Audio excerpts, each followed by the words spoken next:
G'day guys, welcome. We have a bye. So no preview this week, so just a random video. So I invite you to stick around and have a listen or tune out. But concussion's obviously a very, very serious issue and a massive challenge for the AFL, but right across competitive football in this country. So it's funny. It's one of those topics and one of those issues when I hear on radio or I see it in print. It's for me. It's like, oh fuck, here we go again. It's sort of pretty boring. So, and I don't necessarily have a steadfast opinion on it.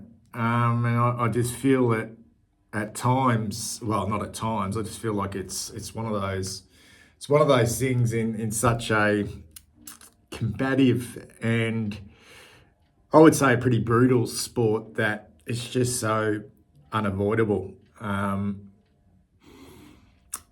for those of you who've been watching this channel for the best part of nearly 6 years now, would probably look at me here and think, I'm pretty fucked in the head at times. And to be honest, I feel that myself as well. And so this video is about me just sharing my experiences with head trauma and concussion in football. And I'm not going to go right back through my playing days as such, but yeah, I came through, like most of the people who follow this channel are in my age bracket. I've mentioned that before. I came through playing football back in the, I suppose, the mid-1970s as a 6-year-old. And there was no such thing as Auskick back then. And you pretty much, two older brothers, and you pretty much, if you wanted to play football, you were sort of thrust into the action pretty much straight away. And I think I was 6 years of age, and I played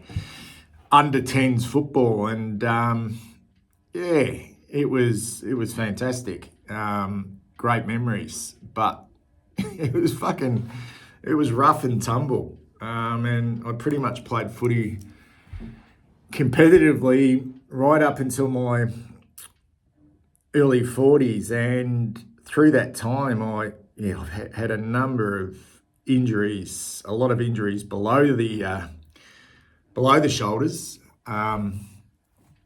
breaks, sprains, strains, dislocations, whatever that may be. But I think right the way through, consistently from being a junior right up until probably the last season I played in senior football, I think, I've experienced so many concussions, whether they were really severe concussions or not so severe, whether it was just dazed and confused for 30 seconds or a minute, or completely knocked out. But it wasn't something we necessarily worried about or thought about. It was just part of the game, And I think some of us experience more than others. And it was one of those things that you didn't necessarily wear it as a badge of honor if you were concussed. It was at times considered a sign of weakness. So there was this tendency not to dwell on it and spend too long off the ground if you in fact did go off the ground. The last thing you wanted to do was to finish a game and at the end of the game, what was wrong? And you said, well, I got concussed and I didn't come back on, because that's the change in times, like you just wanted to get back on, because we didn't even think it was an injury, or not a serious injury anyway. It's quite remarkable, really. It's a bit like the difference between physical and mental health. We never really thought that mental health was an illness, and just as, if not more serious than your physical health. So someone sent me something which happened to me 25 years ago. So I thought I would just share it with you. So here we go. I'll have a chat about a semi-final back in 1999. Rightio, as I said, the year 1999. Now, I was playing for a team called Werribee Centrals. It was I said a semi-final, but actually it was a qualifying final. We'd finished on top of the ladder and we were playing Bellpost Hill out at St Albans Reserve in Breakwater, Geelong. Now, the competition, the Geelong and Football District League, not a bad standard of football. There are three leagues in the Geelong region. You've got the GFL, which is the Geelong Football League, the Bellarine Football League, and then the Geelong District Football League. Geelong District League, clearly the bottom ranked of those three leagues. I mean, the GFL's arguably the best country football league in Australia, let's face it. And Ballarine's pretty good as well. So, but a reasonable standard of football. But back 25 years ago, it was fairly rough and tumble and a tad violent and unpredictable. So this was a qualifying final. And looking at the date of this, I remember the game vaguely. It's a long, long time ago, but just looking at the date, it was 5 days before the birth of my first child. I'd been at the club for maybe 2 or 3 years. We lost 2 grand finals in succession, 97 and 98, and we were going into the 99 season under a bit of pressure. But we did finish on top. We were looking good. But this game was really strange because, late in the first quarter, I'm going to go through the 2 incidents and being concussed and how serious concussion is, and maybe not how serious we actually took it at the time. But first quarter, late in the first quarter, just before the quarter time siren, I was playing maybe full forward or forward pocket, whatever it was, and I took a mark and let's play the clip with the commentary, and I'll come back and have a bit of a chat about it. Bernardo's got it. Goes with a left foot kick towards Luddick at half forward. Oh, great play. Holds it up and then takes it away. Goes on the left boot. Drills it towards full forward. Oh, the uncle. Ooh. And he has... and he's got 50. Yeah. He's got something. He might Simon have a Connolly. card even. And he's looking in his pocket for something. I don't think it's money. he's back. I think he's produced a card. He's looking for money. Simon Connolly it is. He'll be off. Who will be off, we believe. Sam Monteith's back. Yeah. Yeah, clearly not a great act. I wouldn't necessarily call that from 25 years ago a dog act. I think as a forward, you expect expects a clip around the ear roll,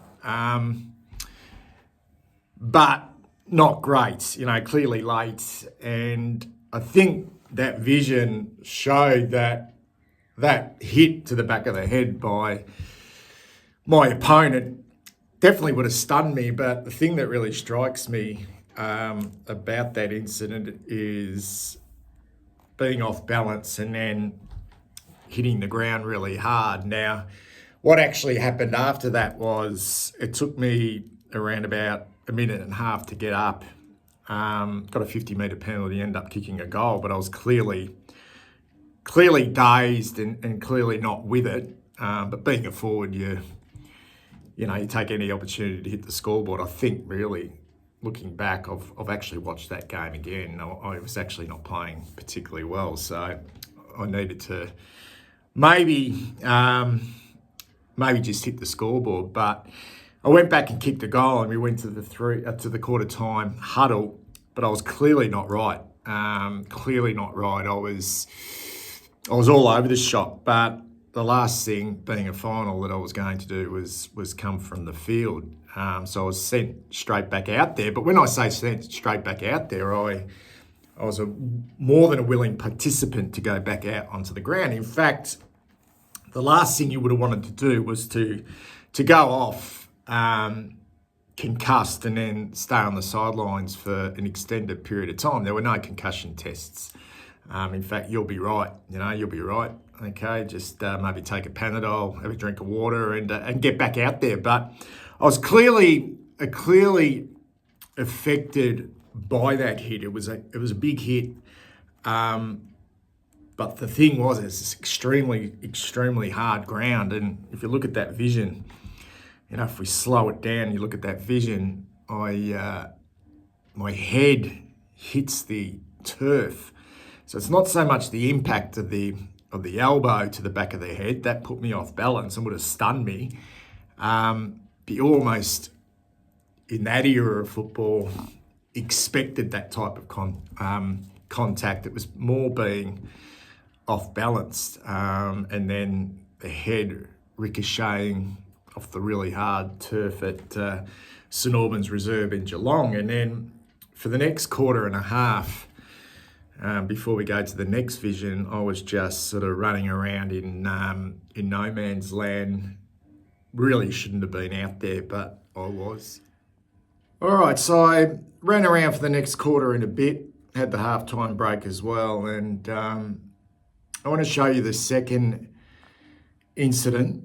The first one fairly much untoward, and if you look at an incident such as the first one, at the back end of that first term, that would be, I think he got a couple of weeks for that.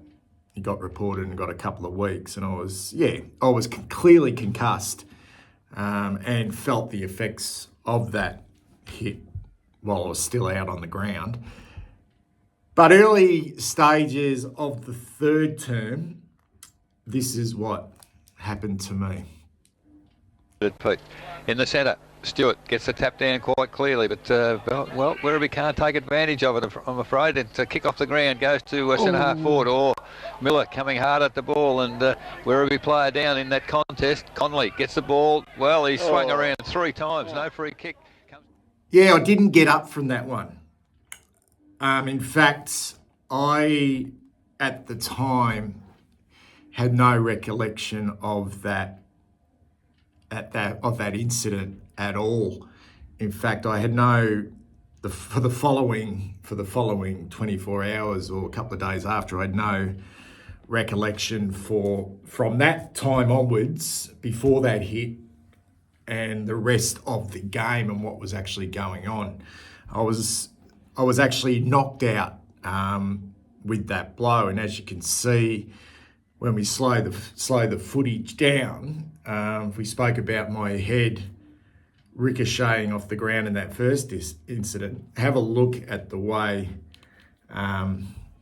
it does with that second one. Now, the difference between the first and the second, this incident here is a typical 360 sort of contact injury you have in Australian rules football. And I think there was a lack of awareness on my behalf, and something that could have been avoided. Now, I'm not calling that a courageous or determined act.